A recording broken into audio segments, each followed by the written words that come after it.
welcome, a very warm welcome to all of you here on this most special of evenings at the Music Hall Royale. Tonight, ladies and gentlemen, we have the privilege of premiering for you the premiere performance of The Mystery of Edwin Drood. This being a musicale with dramatic interludes. Now, as you are no doubt aware, our own Mr. Charles Dickens was halfway through the creation of the greatest mystery novel of our time, A Gush of Tears. And here we are in the home of John Jasper, the choir master of Cloisterham Cathedral. Choir master, composer, organist, and vocal instructor, John Jasper is blessed with a voice that the angels themselves might envy. And who, dear ladies and gentlemen, more suited to essay that role this evening than your very own gifted vocalist himself, Mr. Clive Paget?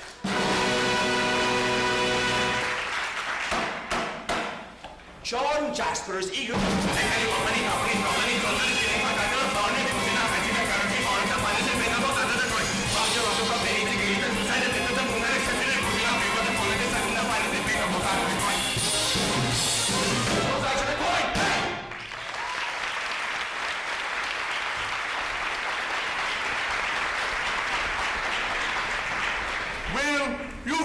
me. I shall certainly keep my eyes fixed on this Neville Landless. A brilliant and original idea, sir. But now I must change. Good day, sir. Bye-bye. Well, we now step out from Cloisterham High Street and fall into step with a relic known only to the citizens of Cloisterham as Durdles. A gentleman whose knowledge of the cathedral tomb is seconded only by his capacity for wine and spirits. He is wending his way towards an important assignation with Mayor Sapsy. What science I do? I said an assignation with Mayor Sapsy, who lives just around behind the... What science I do? I said around behind. Well, so have you. I didn't come here to be insulted. Boy, where do you usually get? I like to refer to her. At least that's how I like to think of her. She was 1 in a million. No, 1 in a raffle.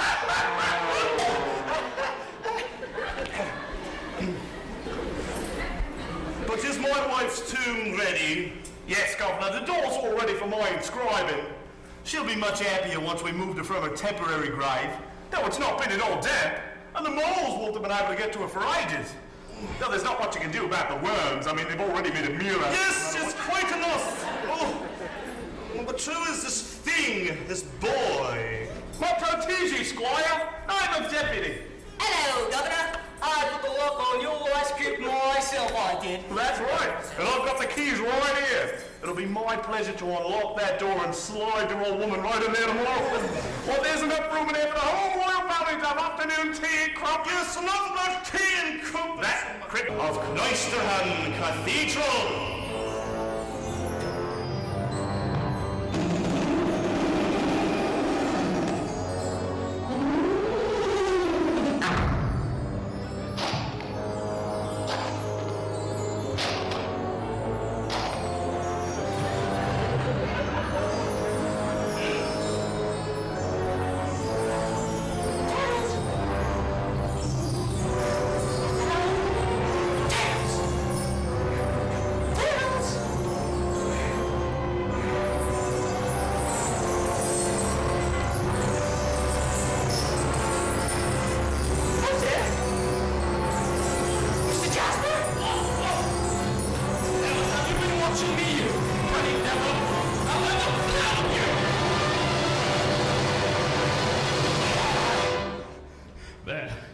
That will serve you.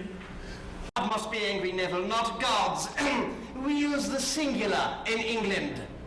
What is on for Christmas Eve? Yes, 'twas like this the night that Rosa's mother died. Oh, Neville tells me you were once engaged to Rosa's mother. Oh, yes, but I fear she found me a bit too Anglican.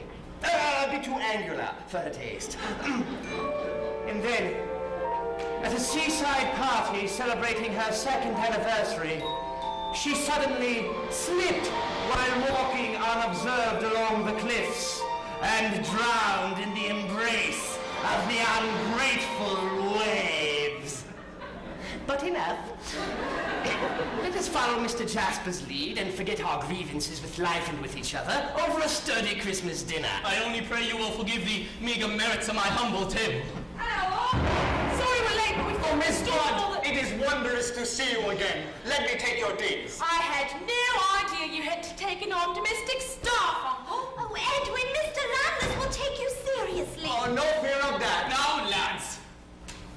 Rosa, you have no idea what it means to have you in my chambers. Miss Budd, how is it that in a season of holly, you remind me of the flowering hibiscus? And how is it you remind me of an inconsistent baker, Neville? For while your metaphors seem quite stale, your manners are uncommonly fresh. You go too far, sir! Gentlemen, this is Christmas Eve and I will tolerate no unchristian-like behavior between you. Now, this mulled wine is very good stuff indeed. Well, I prepared it specially for you from a recipe I obtained on a recent trip to London. Well, any port in a storm for me, Uncle. Any port in a storm. Oh, very good, Edwin, very good. Oh, none for me, thanks. Now, let us all drink deep, This wine is more potent than usual, Jack. Well, I thought you lads would like it. Now, let us have no more ill will between you. Please, Edwin. Very well. There is no more cause for rivalry between us, Neville. You have my friendship, if you wish it. Then a Merry Christmas to you, Edwin. Against his cock. Miss Budd, I think your next Christmas dinner will be in Egypt. My God, Landless. Perhaps you should accompany us to Cairo. I'm sure Rosa and I could use someone to carry out... My dearest nephew Ned, I wish you well. The world is yours before you, just like oysters on the shore. Landless as you are, and know your blood is hot, but less and pure, less I'm sure than we, your history would indicate. The whole course of some of class runs through your veins, your crudeness does explain. Something sends a chill, like feet upon my grave. Can my strength and will completely never save? Could these words they say bring harm upon the lad? Night might follow day, well, good may come from that. My dearest, deepest friends, may I propose a toast to Rosa Budd and Edwin Drood. 3 cheers. Now the roast. Oh, very blessed are we, when oh so many starve. Thy kingdom come, thy will be done. Which one of you will come? Lances cut like blade through bow with daggers drawn. I glare at you who dare presume to stare to my meek. My wife and share my life, I'd see you dead before sweet Rosa wed. Fate waits near. I feel it, I feel it. We are friends and yet they'll not soon forget. It devils that every epitaph. In younger days I hungered for another, Rosa's mother. After Rosa's birth she left this earth, now dust is all I'm worth. So long the time they thought that I'm adrift and all quite naive. But I perceive these boys, this noise more frightening than they might conceive. Lances cut and young.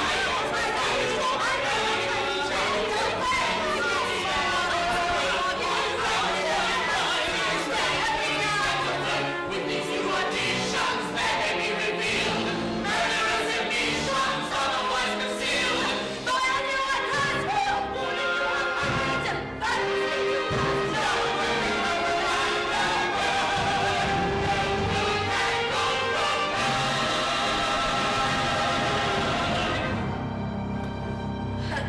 What a storm for Christmas Eve!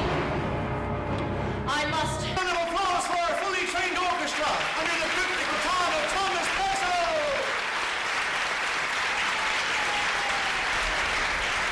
Incidentally, I hope you all managed to locate our laboratorial facilities, which are second to none in the district.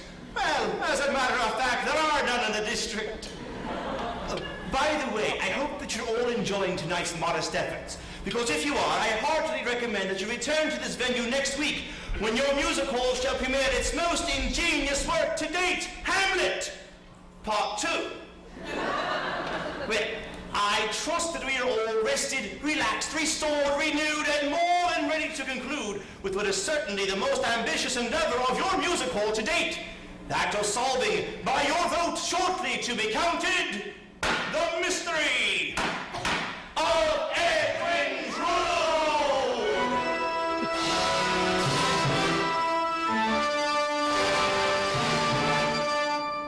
6 months have passed.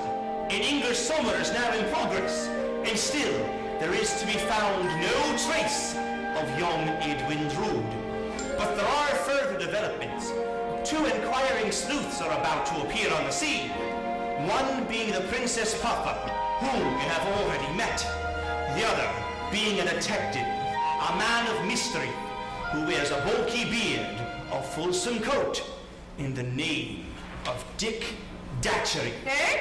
I said Dick Datchery. Oh, right. These apparent strangers approach with grand intentions and great expectations.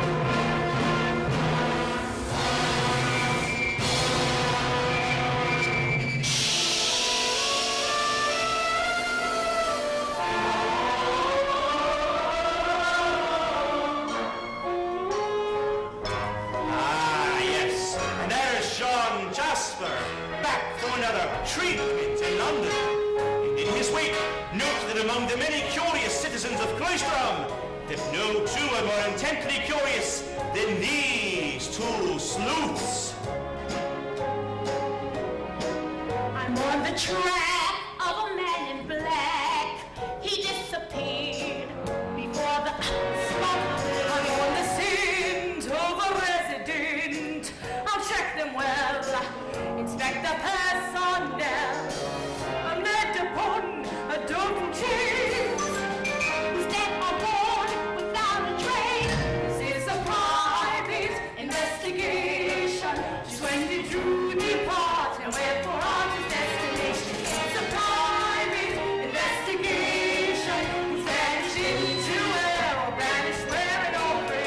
On the trail of a small detail, I drew a bead upon a clue I knew. Where the gate has me on first fate, incognito, into the fog we go.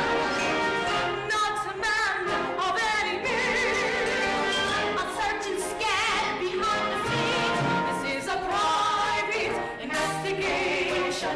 Just when did you depart and where for art is destination? It's a private investigation. I'll turn this private love into a public situation. It's a private. When did you depart and where for art is destination? It's a private investigation. To the true beyond my estimation. I'll care and pry and scrutinize. I'm staring by, pursuing lies. I clearly spy my slide private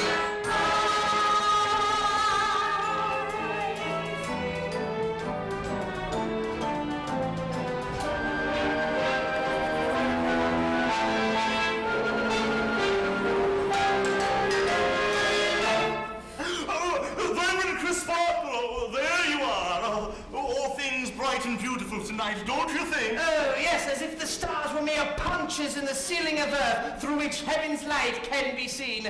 Or something along those lines. I only wish that my assistant Bassard, who is away on business, could see such a night as this.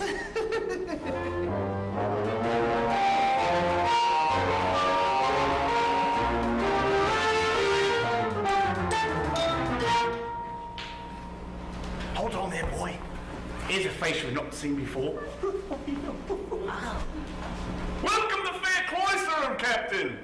I'm in the way of being official greeter to all those visitors who might have the price of a bottle of wine on them. My name's Durdles. My name is, Datchery, Dick Datchery, and I was wondering, could the lodgings be found in these parts? Oh, no doubt, Mr. Daughtry. Something architectural and out of the way, inconvenient. We've got any number of inconvenient lodgings here in Cloisterham, sir. Close to the cathedral as well. Excuse me, sir, I couldn't help overhearing, but the only accommodations along those lines that I know of is a single room just above the lodgings of John Jasper. Well, he's a great admirer of my own, and I'm sure that he will give you... Oh, is that the fellow who has been much afflicted by the loss of his nephew, Edwin Drood? Wait on, boy.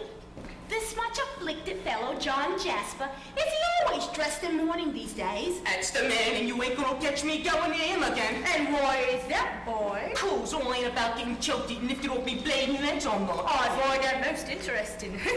I shall enjoy the comings and goings of this town.